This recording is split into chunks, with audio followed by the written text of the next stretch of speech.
देखो अब जियोग्राफी पढ़ने से पहले हम इसको देखना पड़ेगा, तब ये चल हम आपका क्या होगा, जियोग्राफी भी पढ़ाएंगे। लेकिन इससे पहले देखिए खगोलीय विज्ञान क्या कहलाता है, एस्ट्रोनॉमी क्या कहा जाता है, एस्ट्रोनॉमी कहा जाता है।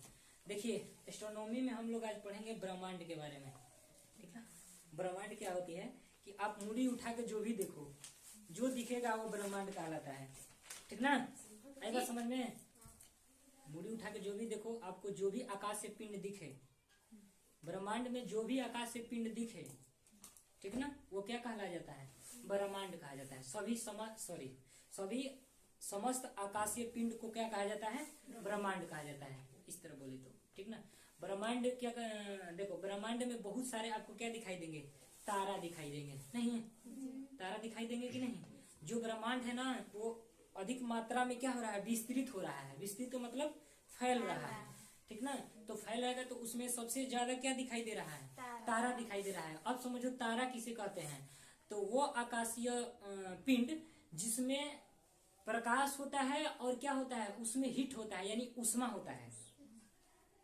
तारा किसे कहते हैं, कोई पूछ दे तारा किसे कहते हैं, तो बोलिएगा कि वो आकाशीय पिंड जिसमें हीट, लिखो ना, जिसमें हीट मतलब समझ लो गर्मी, और उसमें क्या हो, प्रकाश हो, उसी को क्या बोला जाता है, तारा बोला जाता है, ठीक ना। क्या बोला जाता है, तारा बोला जाता है। और मैटर यहीं से स्टार्ट होती है। अब यहाँ क्या होती है देखो, समझो, जो तारा अब कैसे बनते हैं ये भी देखो।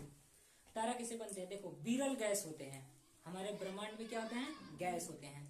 और गैस क्या होते हैं, मिलते हैं, क्या होते हैं, गैस मिलते हैं, गैस मिलते हैं, विरल अवस्था में होते हैं ना। क्या होते हैं, विरल अवस्था में होते हैं, विरल गैस होता है, विरल गैस होता है। और भी विरल गैस आपस में क्या होता है कि संकेंद्रित होता है। क्या होता है, संकेंद्रित, एक घने बादल की तरह हो जाता है। ये सब मिलकर क्या हो जाता है, घने बादल की तरह हो जाता है। यहां से समझो, ये आपका विरल क्या है, गैस है, विरल गैस है। और ये गैस संकेंद्रित होके एक घने बादल की तरह क्या हो गया, कहाँ सोच रहे हो, कुछ नहीं सर, कुछ गलत नहीं देगा। चलो, ये घने बादल होके या संकेंद्रित होकर ये क्या बना लेते हैं, तो समझिएगा ये बना लेते हैं निहारिका। क्या बना लेता है, निहारिका, ठीक ना। आगे देखो, इसको नेबुला बोला जाता है इंग्लिश में, निहारिका को क्या बोला जाता है, नेबुला बोलते हैं। और जब ये क्या होता है कि जब इसमें से तो पास पास आ जाएंगे, पास पास, तो ये बन जाता है तारा। ये क्या बन जाता है, तारा। अब तारा बोलूं चाहे सूर्य बोलूं, सूर्य भी एक क्या है, तारा है, पता है ना, सूर्य क्या है, तारा है। तो मैं यहाँ पे निहारिका लिख गया, विरल निहारिका, यहाँ पे क्या लिख दूं, तारा, तारा, पोस्ट में लिख दूं क्या, सूर्य, लिख दे। अब यहाँ समझना क्या होता है, जो ये सूर्य होता है, सूर्य में हाइड्रोजन होता है, सूर्य में क्या होता है, हाइड्रोजन होता है। ये हाइड्रोजन क्या होता है, विस्तृत होकर हीलियम में बदल जाता है। तो पूछ देगा कि सूरज में क्या कौन सी गैस होती है, हाइड्रोजन और हीलियम। अब देखना, ये जो होती है परासरण विधि होती है एक ना, वो विधि द्वारा क्या होता है कि जब इसमें हीट तो होगा ही होगा, हीट होगा ही ना। तो जब ये खूब गर्म हो जाता है तो प्लाज्मा अवस्था में हो जाता है। प्लाज्मा अवस्था जानते हो ना, प्लाज्मा किसे कहते हैं, बताऊं, बताइए सर। प्लाज्मा, आप खस्सी देखो ना, खस्सी का खून देखना ना, उठाने पर उठेगा नहीं, लेकिन उठबो नहीं करेगा। सर जैसा, हाँ बोलो, सर हाँ प्याज में, हम आपको बात से हम सहमत है कि आप क्या कहना चाहते हो, खखार, अच्छा पोटा, पोटा तो छीलकना ना, आप उठाओगे तो उठबो नहीं करेगा, है? वही प्लाज्मा अवस्था में हो जाता है, ठीक ना। क्या हो जाता है, देखना ना, जब पोटा होता है वो पानी फेंकोगी ना तो हिल के अपनी अवस्था में हो जाता है, वही को बोलते हैं क्या, प्लाज्मा। मैटर समझ में आ गई कि ये किस अवस्था में होता है, तो प्लाज्मा अवस्था में हो जाता है, प्लाज्मा। अब तो प्लाज्मा समझ गए, जिंदगी में नहीं बोले, भूलते ही नहीं हो। ये प्लाज्मा का अवस्था हो जाता है, लिक्विड अवस्था में।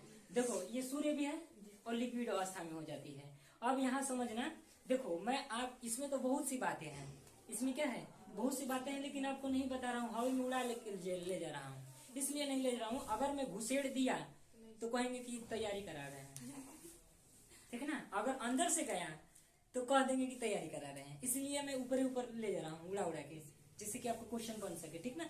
अब देखना, ये जो होता है सूर्य, इसमें से 95% क्या होता है, 95%। अच्छा, इस आपका ये PDF डाल दूंगा, PDF चल जाइए।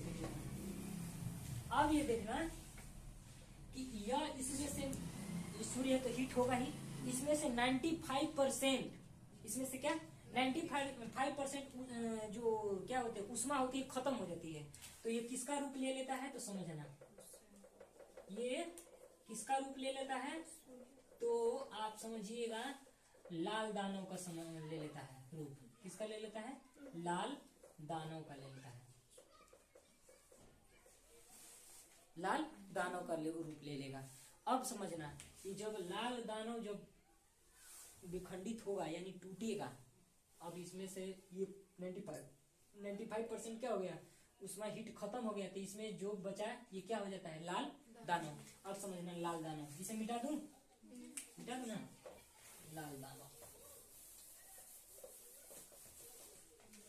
देखना, समझ में आया जी।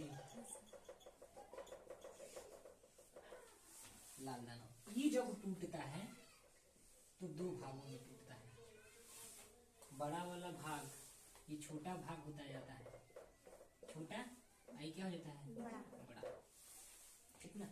अब देखना, जो बड़ा वाला भाग टूटता है और छोटा वाला भाग टूटता है, ठीक ना, बड़ा वाला भाग और छोटा वाला भाग, इसे हम बोलते हैं श्वेत बामन, श्वेत बामन, ठीक ना। इसे बोलते हैं बड़ा बामन या हाँ बड़ा बामन।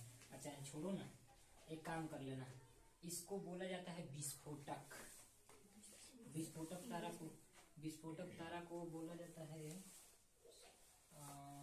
इसमें ये बड़ा वाला भाग टूटता है, इसी को बड़ा वाला भाग, ये बड़ा क्या बोलते हैं, इसमें देखो छोटा भाग टूटा है और बड़ा भाग टूटा है। अब देखना है बड़ा वाला यहाँ पे लिख लेना, बातें खत्म। देखो श्वेत बामन को जीवाश्म तारा कहा जाता है, जीवाश्म तारा कहा जाता है, तारा कहा जाता है। देखो इसमें बड़ी क्या होता है, तारा लिख रहा हूँ का मतलब समझिएगा, श्वेत बामन को क्या बोला जाता है, जीवाश्म तारा कहा जाता है। क्वेश्चन पूछ सकता है कि श्वेत बामन को क्या कौन सी तारा कहा जाता है, तो जीवाश्म तारा कहा जा सकता है। जब इसमें का रोशनी दम खत्म हो जाता है, इसमें का दम रोशनी खत्म हो जाता है तो बन जाता है काला बामन, काला बामन। लेकिन जब ये टूटता है, देखो ये बड़ा तो अभिनव तारा बोला जाता है। जब ये विस्फोट हो जाता है तो कौन सा तारा इसको बोला जाता है, अभिनव, अभिनव, अभिनव तारा बोला जाता है। इसी को बोला जाता है अभिनव तारा, ये है ठीक ना।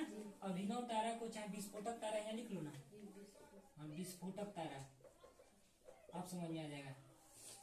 विस्फोटक तारा को ही बोला जाता है क्या, अनुभव, अरे सॉरी अभिनव तारा बोला जाता है। अभिनव तारा टूटता है, जब ये टूटता है, ये जब टूटता है तो 4 भागों में टूट जाता है। देखो यहाँ ये जो आपका होता है न्यूट्रॉन होता है, क्या हो जाता है, इसमें चार्ज नहीं रहता है, ये पल्सर में टूट जाता है। ये किस में टूट जाता है, तो क्रेशर में टूट जाता है। ये टूट जाता है black hole, black hole, hole. क्या नहीं दिख रहा है, हवा लग रहा है, मैं बता दूंगा एक बार में समझ जाएगी। देखो अभी समझो, ये जब 95% खत्म हो जाती है तो इसमें से जो भी बचता है, ये 2 भागों में क्या होता है, ये जो तारा होता है, ये क्या इसको बोले थे, बोलो, तारा था, तारा टूटा था जिसे हम लोग बोलते थे कि सूर्य है। अच्छा एक बात, ये टूटेगा तो श्वेत बामन और काला बामन में, इसका दम देखो, काला बामन का मतलब समझ में आता है, काला तारा भी कह सकते हो।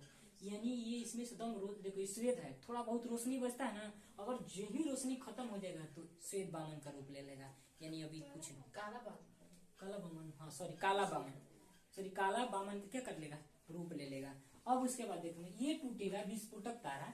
विस्फोटक तारा, अभिनव तारा को ही विस्फोटक तारा बोला जाता है। क्वेश्चन पूछा हुआ है कि अभिनव तारा को कौन सी तारा बोला जाता है, विस्फोटक तारा लिखा जाता है। जब ये टूटेगा तो न्यूट्रॉन में टूटता है, ये पल्सर में, ये क्वेसर में और ये क्या ब्लैक होल में। अब देखना इस पे कोई चार्ज नहीं होती है। दूसरा का नंबर देखो, ये जो पल्सर और क्वेसर होता है ना, जो पल्सर और क्या होता है क्वेसर होता है, इसका मतलब चुंबकीय तरंग बहुत तेज घन नाचता है, ठीक ना, क्या करता है बहुत तेज नाचता है, नाचता है, इसका स्पीड क्या है बहुत तेज है। अब देखते हैं ब्लैक होल, ये समझ में आ रही है बात जो बोल रहे हैं। ब्लैक क्या होल क्या होती है, अगर मान लो कि क्या है, देखो ये मान लेते हैं कपड़ा है, इतना दबा दिया, बड़ा है ना, इतना दबा दिया, दबाते दबाते दबाते दबाते दबाते एकदम छोट कर दिया कि नहीं, तो इसका बताइए घनत्व तो बड़ा होगा कि नहीं, घनत्व तो मतलब इसका वजन होगा कि नहीं, नहीं समझ में आता। एक बात समझो, अगर कुछ भी चीज को हम खूब मोड़ दे रहे हैं, एकदम छोटी कर दे रहे हैं, तो कब उठाने पर भारी नहीं लगेगा, यानी उसका घनत्व तो खूब करके क्या कर दिया गया है, दबा दिया गया खूब मोच के। उसी तरह ये क्या है, ब्लैक होल है। ब्लैक होल समझना है, अगर ये गिरेगा तो उत्तर प्रदेश खत्म। आप एक चम्मच इसमें का कुछ भी उठा निकाल लो, 14 हाथी के बराबर होगा। आप समझ लो कितना भारी होता है, ठीक ना। हाँ, इसमें से एक चम्मच निकालो 14 हाथी के बराबर होगा। अब समझ लो कि कितना अति होता है। अब देखना, अब क्या होता है, देख कोई सुने कि अरे ब्लैक होल गिर रहा है पृथ्वी पे, ठीक ना, ब्लैक होल गिर रहा है। अब धरती पे गिरेगा तो धरती क्या कर देगा, छेद देगा। अब समझ लो कितना बड़ा होता है, ठीक ना। ये बात समझ में आई, तो यहीं से हम रहने देते हैं और नेक्स्ट वीडियो में आगे बताया जाएगा। चलो तो ठीक है, देख लेते हैं एक बार पहले क्या था। ब्रह्मांड किसे कहते हैं कि जो भी आकाशीय पिंडी जितना समस्त दिखाई दे रहे हो क्या कहलाती है, ब्रह्मांड कहलाती है, ठीक ना। ब्रह्मांड में देखिए ब्रह्मांड क्या हो रहा है, फैल रहा है, ठीक ना। उसमें फैलने में आपको क्या दिखाई दे रही है, तारा।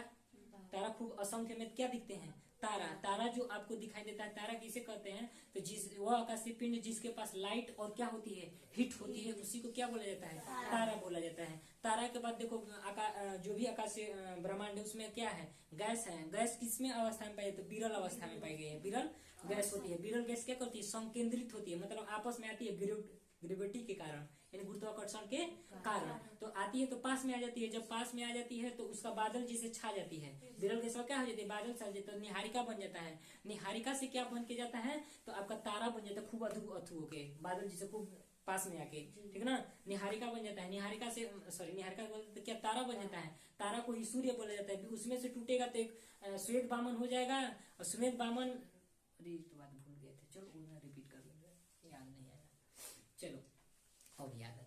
और हो रहा है क्या, अभी हो रहा है क्या, अरे तो बहुत बढ़िया है। देखो ये क्या होता है ना, हमको याद नहीं आया, ठीक ठीक ठीक ठीक। देखो ये क्या होता है, ये जो है इससे 1.44 गुना क्या होता है, छोटा होता है, ठीक ना। वीडियो चल रहा है ना, चलो 1.44 क्या होता है, छोटा होता है, ये 1.44 क्या होता है, बड़ा होता है। या ये बात समझना, ये चंद्रशेखर सीमा कभी आप लोग पढ़े नहीं है, चंद्रशेखर सीमा, चंद्रशेखर सीमा बराबर क्या होता है, सूर्य का 1.44 गुना होता है। पूछ देगा एग्जाम में चंद्रशेखर सीमा बराबर कितना होता है, तो सूर्य का 1.5 गुना है, सीधा याद कर लेना है। तो कौन कौन याद करेगा, 1.44 का मतलब 1.5 गुना ना, तो इस तरह याद रखोगे तो एग्जाम में बहुत दिन तक है, तो 1.44 कैसे याद रहेगा, इसलिए कहना सूर्य का कितना गुना है, 1.5 गुना है। देखो यहाँ से ये इतना छोटा होता है, ये इतना बड़ा होता है। अब समझना, ये जीवाश्म तारा टूटेगा तो जीवाश्म तारा हो जाता है, और इसमें से रोशनी एकदम खत्म हो जाती है, तो क्या ब्लैक तारा का रूप ले लेता है। इसमें से टूटेगा तो अभिनव तारा को विस्फोटक तारा कहते हैं। विस्फोटक तारा में टूटेगा तो ये न्यूट्रॉन में टूट जाता है, पल्सर में, ये क्वेसर में, ये ब्लैक होल में। ये इस पे कोई चार्ज नहीं होती है, इसका क्या बोलते हैं, स्पीड बहुत तेज होती है। और ब्लैक होल के बारे में तो आपको बढ़िया से बताया है, ठीक है।